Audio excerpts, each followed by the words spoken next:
Sup mates, Evan from evolutionaryaesthetics.com, and in this video I'm going to be dissecting my first ever bodybuilding prep. Skinny bitch.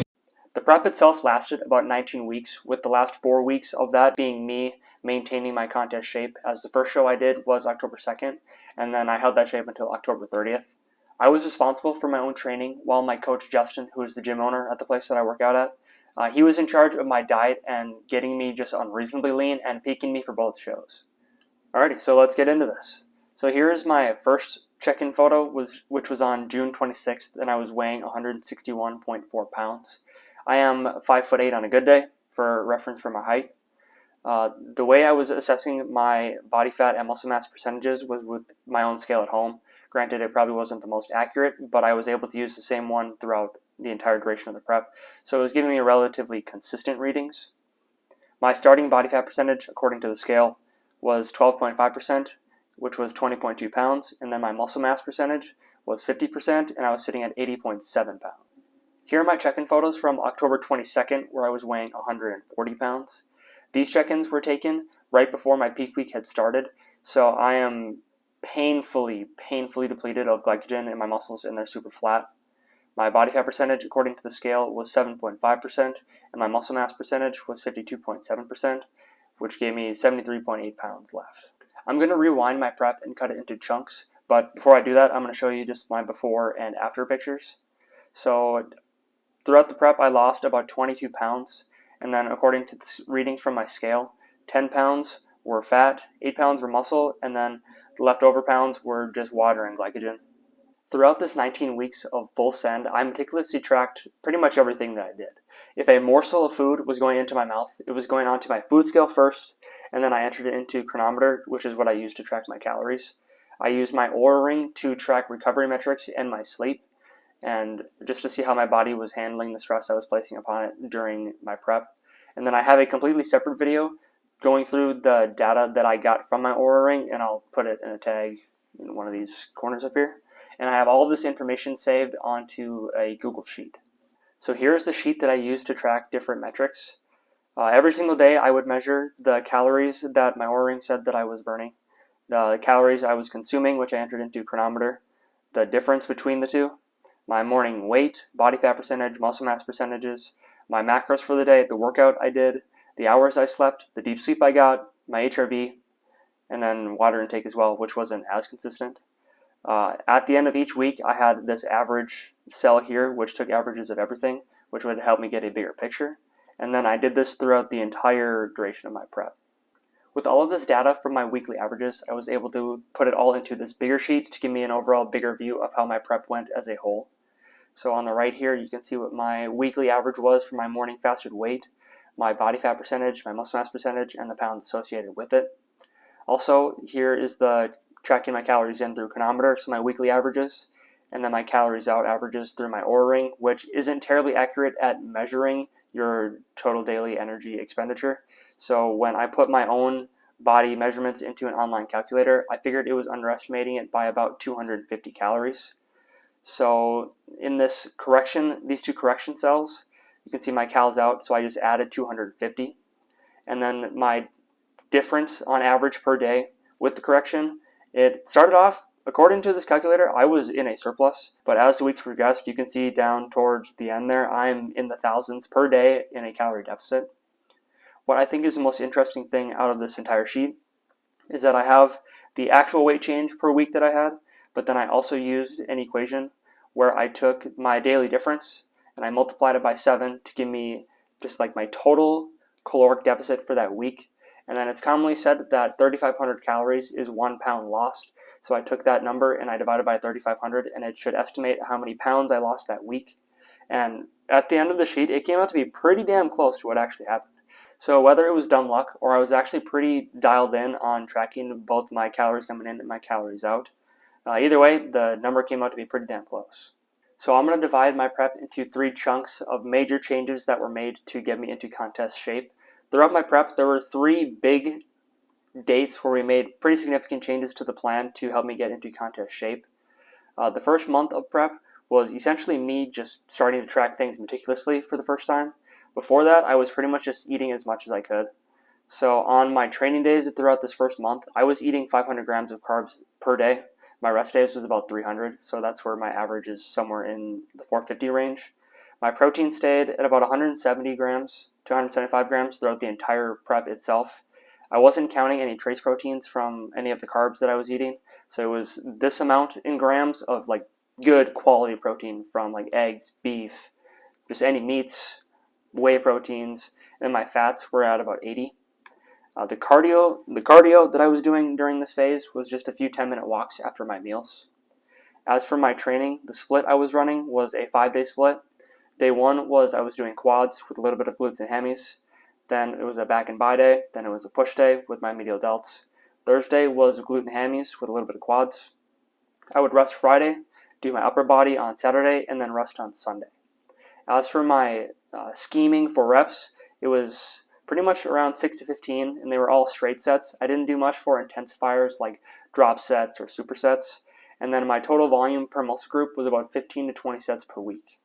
So in the second phase, which started on July 26th, we brought down my calories a little bit. So on my training days, I was eating 350 grams of carbs, and on my rest days, I was eating 150 grams. So that's an average about 300. My fats, it came down. I was averaging 55 grams, and my protein stayed the same. As for cardio, I was doing 25-minute fasted cardio sessions in the morning, just taking my dog for a walk outside, and my training stayed the same. So in early September, Justin just looked at my physique and realized that we were not as lean as we wanted me to be at that point. So we kind of put the hammer down. So what we did for nutrition was that on my training days, I was having 150 grams of carbs, and then on my rest days, I was having 50. My protein stayed the same, and then my fats came down again. The cardio sessions went from my fasted cardio 25 minutes in the morning with my dog to every morning I was doing 45 minutes of fasted cardio on the stair stepper.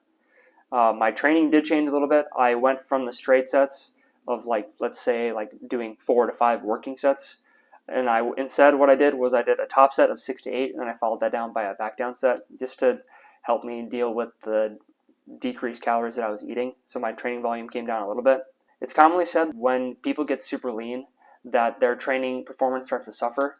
And granted, this wasn't the case for all of my muscle groups, but the last week out of my prep from the first show, I was hitting all-time PRs on hack squat. And I mean, granted, that's probably why my quads might have looked the best, just because I was destroying them on Mondays, but that's just me kind of guessing. So with this front picture, you're not able to see a whole lot of changes. I would argue that the quads look a little bit drier and that the delts look drier as well. Even I guess I'm not doing the vacuum in the September 9th photo, so you can't tell if there's a difference between my abs and my ribs. But then when you flip to the back side, the weight that was lost was in my hamstrings, and you can just see how much more dug out those boys are. And then the last place where the fat left was my glutes, and you can't see it in either of these photos, but that for sure, my glutes did not want to let go of the fat that was on them. So that was the process of how I got into stage condition. Now what I'm going to do is just look at my stage photos and assess my physique. So the obvious thing is that I just need to get way bigger. My lowest weight during this prep was 138 pounds, and as a bodybuilder, you don't want your weight to be nearly that low. So if I decide to go the enhanced route and keep competing in the NPC, I have about 40 pounds of stage weight to put on. Granted, I probably don't need to put all that weight on, but I have so much room to grow, so if that's something I want to do, I just got to put my head down and do it. Strong points, looking at my physique, was conditioning for me for sure. Ever since I was a kid, being that shredded guy, that was me. I could eat whatever I wanted, and I was not going to gain weight. So that was one of my strong points, was just being one of the more conditioned guys on stage. My quads, out of all my muscle groups, were my favorite for sure, just the way that they looked. They were super dry, super crisp, and I just liked the way that they attach on my body. And then the detail in my arms ended up being relatively good as well. Granted, they're not huge, but you can see the individual fibers in my delts pretty solid. Now for the weak points, and for me, it's for sure my chest. That shit is flat as hell. And granted, the left one is also smaller too, so chest needs to be addressed.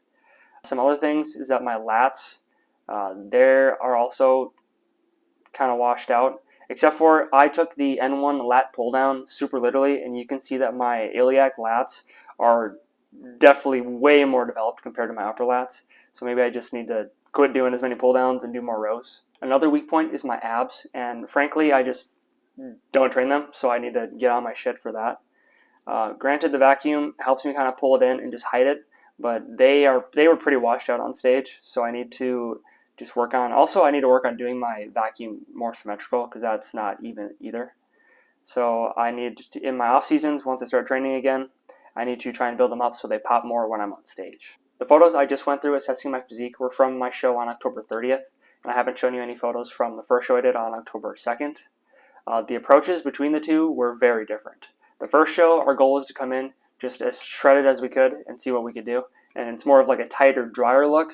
But then for the show that I just showed you the images of, our goal was to come in as full as a house, and how we did that was vastly different. So the pictures on the left to come are from the October 2nd show, and some differences between these two shows is that I think the tan stuck on me much better for the October 2nd show, and then the lighting was better. So granted, it might do me more justice for the show on the left, but I think that my package on the right was a little bit better just because I was full as a house. So on this front double bicep, you can see that my weight was about the same. I was a little bit lighter for the later show, but I also probably was just a little bit leaner. So what you can see here is that I have put on my peak week protocol for carbs throughout each week, and you can see just the tighter, drier look. Max carbs I had in a day was 250 on that show day, and then for the Fargo show, where our goal was full as a house, I was having essentially 500 grams, and I was just trying to fill myself up as much as I could. From this photo itself, I think you can tell that the fullness was better in my arms and my quads specifically. Now comparing this back double bicep, when I look at it, what I see for sure is that, it could be the lighting again, but the definition on the left, like I am just, when they say like muscle, the skin is saran wrapped on top of your muscle, that's more what I was looking like on the left. So my delts might look a little bit more defined. Granted, I can't tell if that's because my tan is better or not. I do think that my arms in general look way fuller on the right as per the goal. And then my hamstrings on the right look significantly better. They're just way more dug out. Frankly, these shots are fucking gnarly. I'd say they look about the same, but I do prefer the look on the right. So the striations look a little bit better, and I do think that they're a little bit fuller too. And lastly, we'll go over my side chest. And again, I think this one probably does the best job showing at what the difference is between getting that skin tight and dry and saran wrapped on the muscle compared to the right photo where I am, again, full as a house. All in all, I was super proud of what I was able to accomplish throughout the duration of this prep. Granted, I didn't win. I guess I got first place in the True Novice division for the first show, but to be honest, that $10 medal doesn't really mean shit to me. What I got out of this prep was that I was able to push myself. That was for sure the hardest thing that I've ever done. Granted, it was in a safe environment and like nothing dangerous was going to happen. Granted, I guess my hormones got a little bit messed up, but like it was a rather safe experience for me to have. That was me putting myself through hell. I hadn't taken my N1 course about program design and nutrition, so I'm sure I'd have done a few things differently. But all in all, I'm super proud with the package my coach and I were able to bring. Currently, right now, I'm super detrained and I'm just undersized. I have some health issues that I'm trying to address, but once those are fixed, I'm definitely ready to get back into my training. I'm maybe 15 pounds down from what I would consider my like jack self to be at right now. If you're interested in anything else I have to offer, you can head to my website at evolutionaryaesthetics.com. On there, you'll find some free resources, including the Potent Priorities ebook, which gives you 4 foundations that you need to put the majority of your efforts into if achieving your peak physique is, if you really want to reach your peak physique, like these are the things you need to be doubling down your efforts on. And then I have some workout programs for anybody to follow. And then I'm also launching a new type of programming called Progression Prioritized. This programming is programming that builds off of itself. So the current program you are doing in whatever phase you're in will make the results from future programs better. And it's called potentiation, and it's something that I learned through N1 education. And I've told myself that I'm going to start posting more videos consistently. So get ready for those if you like these ones. Please like, share, subscribe, do the YouTube algorithm thing. It really helps me out. And I appreciate all my subscribers, and we'll see each other in the next video.